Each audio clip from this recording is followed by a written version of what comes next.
కమల్ హాసన్ గారి tug life cinema అయితే కర్ణాటక నుంచి కొంతమంది సినిమాని బ్యాన్ చేయాలి, ఖచ్చితంగా ఆడే విధంగా మేము చెయ్యము అనే విధంగా కొంతమంది మాట్లాడుతున్నారు. అసలు ఎందుకోసం ఈ సినిమా మీద నెగిటివిటీ?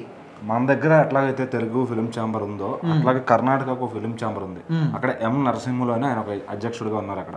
సో ఆయన ఏమి ప్రస్తావన తీసుకొచ్చారంటే, కమల్ హాసన్ గారు మాట్లాడుతూ కన్నడ భాష ఏదైతే కర్ణాటకకు సంబంధించిన కన్నడ భాష ఉందో అది ఆ కన్నడ భాష తమిళం నుంచే పుట్టింది అని చెప్పి ఎక్కడో ఆయన ప్రెస్ మీట్లోనే ఎక్కడో మాట్లాడారు ఏదో ఈవెంట్లో.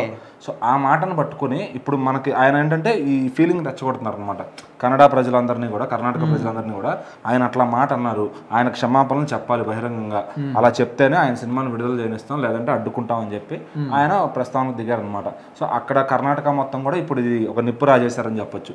సో అక్కడ వాళ్ళకి ప్రాంతీయ భావం ఎక్కువ ఉన్నట్లుగా మనం ఈ మధ్యన సోషల్ మీడియాలో చూస్తున్నాం. అక్కడ క్యాబ్ డ్రైవర్ల ప్రవర్తన కానీ ఏదన్నా కానీ, కన్నడ వాళ్ళు కావచ్చు, కేరళ వాళ్ళు కావచ్చు, అదే విధంగా ఉంటారు. అంటే వాళ్ళ భాషనే మాట్లాడాలి, హిందీ మాట్లాడినా, ఇంగ్లీష్ మాట్లాడినా, తెలుగు మాట్లాడినా కూడా వాళ్ళు తీసుకోరు, వాళ్ళు అస్సలు మాట్లాడారు. సో ఓకే, ఆ ప్రాంతీయ భావం ఉండొచ్చు, భాషాభావం ఉండొచ్చు. బట్ ఏంటంటే ఈ కమల్ హాసన్ అనే వ్యక్తి ఆయన మాట్లాడిన పదం ఎక్కడి నుంచి వచ్చింది? ఎందుకంటే ఆయన ఒక రైటర్, ఒక క్రియేటర్, ఎన్నో కథలు రాశారు, అద్భుతంగా సృష్టించి తీసిన ఆయన.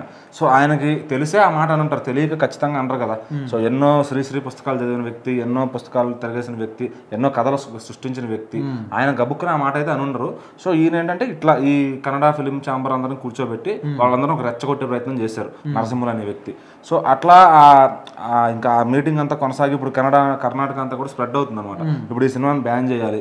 సో అట్లా ఇంతకు ముందు కూడా కొన్ని సినిమాలు బ్యాన్ అన్నారు కానీ, సో ఏది కూడా సినిమా వచ్చే టైం బ్యాన్ ఉండదు. సో వాళ్ళకి ఏదో ఒక సార్ట్ చేయడం కానీ, సో ఇలాంటి ఒక కమల్ హాసన్ లాంటి వ్యక్తి క్షమాపణ చెప్పాలి అని అడగడం కూడా అది పద్ధతి కాదు. ఎందుకంటే ఆయన ఏ సందర్భంలో అన్నారు, ఒకవేళ ఆయన తప్పని తెలుస్తుంటే ఆయన అది చూస్తే కనుక ఖచ్చితంగా ఆయన క్షమాపణ చెప్పేస్తారు. వీళ్ళు డిమాండ్ చేయక్కర్లా, ఓహో నేను అక్కడ నోరు జారాను పొరపాటున అని చెప్పి. సో ఆయన అయితే నోరు జారు ఉండడు, ఖచ్చితంగా చెప్పిన విధానం ఏ కోణంలో చెప్పారు. సో అది చెప్పడానికి సందర్భం. ఇప్పుడు నిన్న మన తెలుగు ప్రెస్ మీట్లో ఆయన మన ఈవెంట్లోకి వచ్చి ఆయన ఎక్కడో చేసిన వైజాగ్లో ఒక మారుమూల గ్రామాన్ని గుర్తుపెట్టుకున్నాడు ఆయన. అక్కడ నేను షూటింగ్ చేశాను, మరో చరిత్ర సినిమా, సాగర సంగమం వైజాగ్లో చేశాను. సో ఇవన్నీ గుర్తుపెట్టుకుని అంత క్లియర్గా చెప్పాడు ఆయన. సో అటువంటి వ్యక్తికి ఇట్లా నోరు జారే అంత ఇది రావాల్సిన పని లేదు, ఆయనకేం చాదస్తం కూడా లేదనమాట.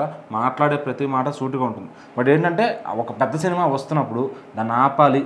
అంతకుముందు మన పుష్ప 2 పైన కూడా ఇట్లా ప్రయత్నాలు చేశాం, ఏదో అక్షరాలు సరిగ్గా లేవని, పదాలు సరిగ్గా రాయట్లేదని, ఏదేదో మాట్లాడి ఆ సినిమాలను తగ్గించాలి, అదొక ప్రయత్నం చేస్తున్నట్టుగా కనబడుతుంది. సో ఇక్కడ ఏంటంటే వారంతా కూడా ఫిలిం కౌన్సిల్ నుంచే ఉంది, అక్కడ ఏ జనాభా కూడా ఇట్లా మాట్లాడారని చెప్పట్లా. సో వీళ్ళు రెచ్చగొట్టడం వల్ల అది సోషల్ మీడియాలో పాకి అటు జనాల్లోకి వెళ్ళి అందరూ కూడా బ్యాన్ అని, బాయ్కట్ అని ఇట్లా రకరకాలుగా మాట్లాడుకుంటున్నారు. సో ఇక్కడ ఏంటంటే దాని పూర్తి వివరాలు తెలుసుకుని ఆయనతో కూర్చొని మాట్లాడి, సో ఒకవేళ చెప్పాలి అనుకుంటే ఆయన చూస్తే కనుక ఆయనే చెప్పేస్తారు. సో థగ్ లైఫ్ అయితే జూన్ 5వ తారీఖు విడుదలవుతుంది ప్రపంచవ్యాప్తంగా, తమిళం, తెలుగు అన్ని భాషల్లో కూడా, హిందీలో కూడా.